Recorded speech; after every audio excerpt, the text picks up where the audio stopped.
In the dim glow of a neighborhood bar on the outskirts of Chicago, where the air hung heavy with the scent of aged whiskey and faint cigarette smoke, two identical figures sat at a corner booth, their laughter cutting through the murmur of patrons like a rare beam of light. They were black twins, broad-shouldered and poised, their faces etched with the quiet confidence of men who had faced storms and emerged unbroken. The bar was a haven for locals, a place where stories unfolded over glasses clinked in weary toasts. But on this humid summer evening, an undercurrent of unease rippled through the room.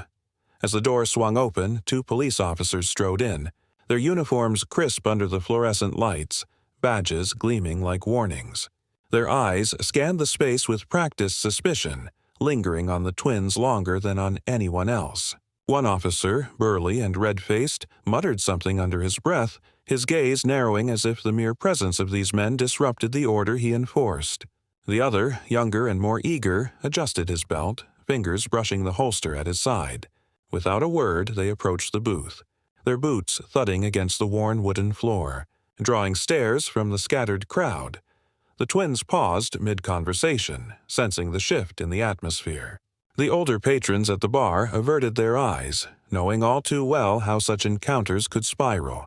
The officers loomed over the table, their postures demanding submission, voices low but laced with accusation.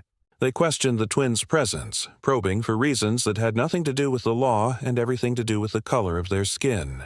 Tension coiled like a spring, the air thickening as hands inched toward restraints, the threat of escalation hanging palpable. What the officers didn't know, what no one in that bar could have guessed, was that these men were not ordinary civilians. One commanded respect in the very force that now targeted them, while the other had led elite missions in shadows far deadlier than this dimly lit room. The irony simmered, unseen, as the confrontation teetered on the edge of chaos, promising a revelation that would shatter assumptions and expose the raw underbelly of prejudice.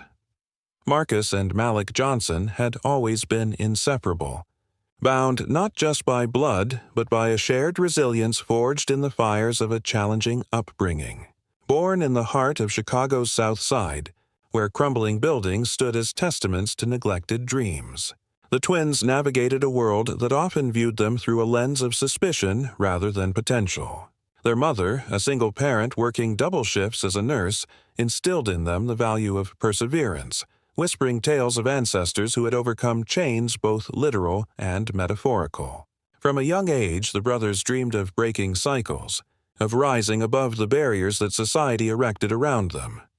Marcus, the elder by mere minutes, chose a path within the system that had so often failed people like him. He joined the police academy straight out of high school, driven by a desire to reform from the inside.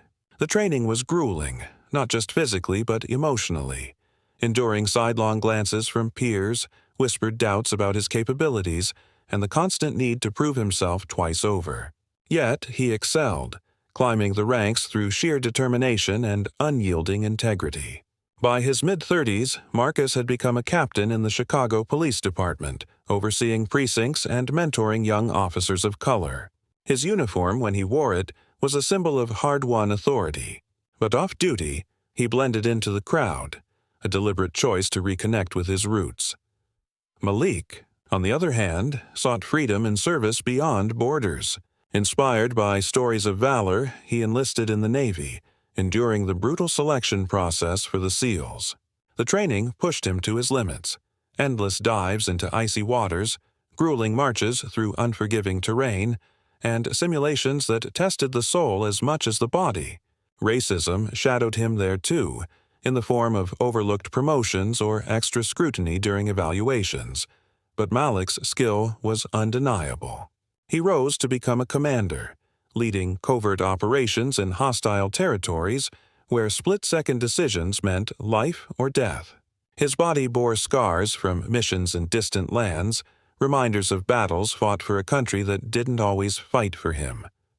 On this particular night, the twins had reunited after months apart. Marcus was on leave, grappling with the weight of recent departmental scandals involving racial bias, while Malik had just returned from a classified deployment. They chose the old bar in their childhood neighborhood, a place unchanged by time, to share stories and find solace in each other's company. Laughter flowed as they reminisced about boyhood antics, the bar's familiar hum providing a brief escape from the world's harsh realities.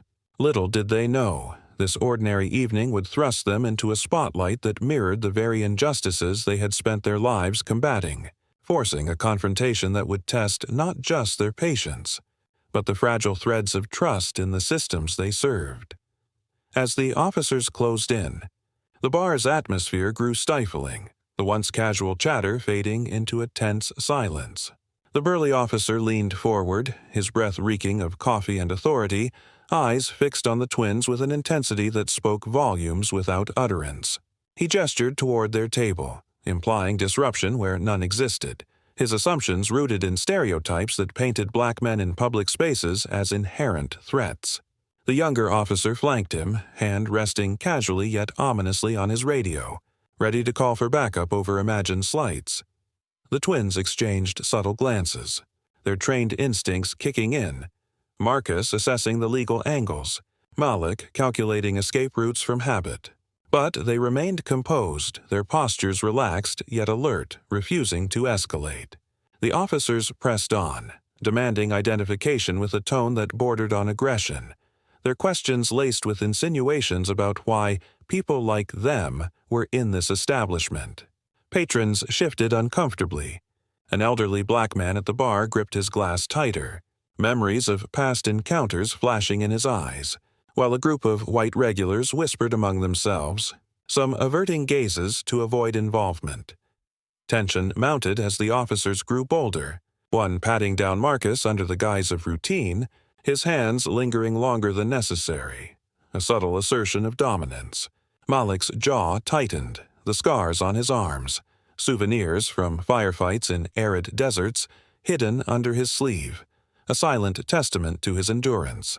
The bar owner, a weathered veteran himself, hovered nearby, conflicted between loyalty to his community and fear of reprisal. Whispers spread through the room, fueling the emotional stakes. Was this another statistic in the endless cycle of racial profiling, or something more? As minutes stretched, the injustice deepened. The officers radioed for reinforcements, citing suspicious behavior, their voices carrying the weight of unchecked power.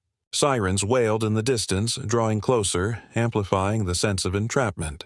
The twins felt the familiar sting of being reduced to suspects based solely on appearance, a reminder of the systemic barriers they had navigated. Marcus recalled internal meetings where he advocated for bias training, only to be met with resistance.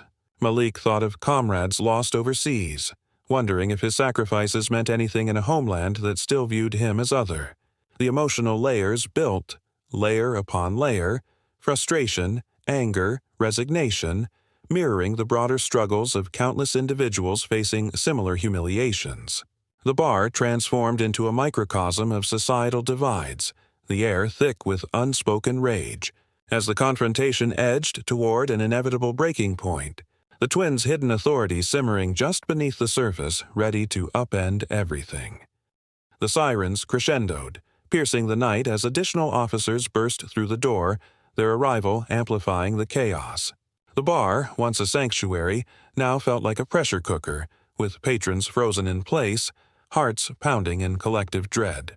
The lead officer, emboldened by the backup, grabbed Marcus by the arm, twisting it behind his back in a move meant to subdue, his face flushed with misplaced triumph. Pain shot through Marcus's shoulder, but he held steady, his mind racing through protocols he knew better than anyone. Malik, instincts honed in high-stakes operations, positioned himself protectively, his body coiled like a spring, ready to intervene without provocation. In that charged moment, the injustice peaked, the rough handling, the unwarranted force, all underpinned by racial bias that ignored merit or humanity. The younger officer barked orders, cuffing Malik's wrists, the cold metal clicking into place as if sealing a fate. Gasps echoed from the crowd. The elderly patron stood, trembling, his voice lost in the din. The twins' eyes met, a silent agreement passing between them. It was time. With deliberate calm, Marcus reached into his pocket, slowly to avoid escalation, and produced his badge, the captain's insignia catching the light like a beacon. The room fell silent as the officer's expression shifted from arrogance to confusion. Malik, wrists still bound, nodded toward his own wallet, which one of the backups retrieved, revealing his military ID. Commander, U.S. Navy SEALs. Shock rippled through the group. The burly officer released his grip, stumbling back as realization dawned. Whispers turned to murmurs, then to outright disbelief, the power dynamic inverting in an instant. The reinforcements hesitated, radios crackling with urgent calls to superiors, the weight of their error crashing down like a tidal wave. In this pinnacle of drama, the twins stood tall, their dignity unbroken, exposing the fragility of prejudice in the face of undeniable truth. As the dust settled, the bar exhaled collectively, the tension dissipating like smoke from a doused fire. The officers, faces pale with mortification, uncuffed the twins under the glare of witnesses. Superiors arrived swiftly, Marcus's own deputy chief among them, initiating an immediate investigation. The burly officer and his partner were placed on administrative leave, their actions dissected in reports that highlighted the blatant racial profiling. Body camera footage, reviewed in the following days, became evidence in internal reviews, sparking departmental reforms that Marcus had long championed. Malik, drawing on his command experience, provided statements that underscored the need for cross-training between military and law enforcement to bridge gaps in understanding. The twins left the bar that night not as victims, but as catalysts for change.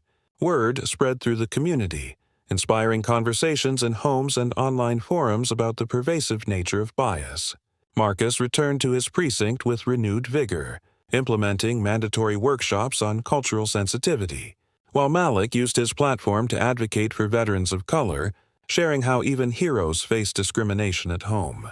The bar owner, grateful for their poise, renamed a booth in their honor, a quiet symbol of resilience.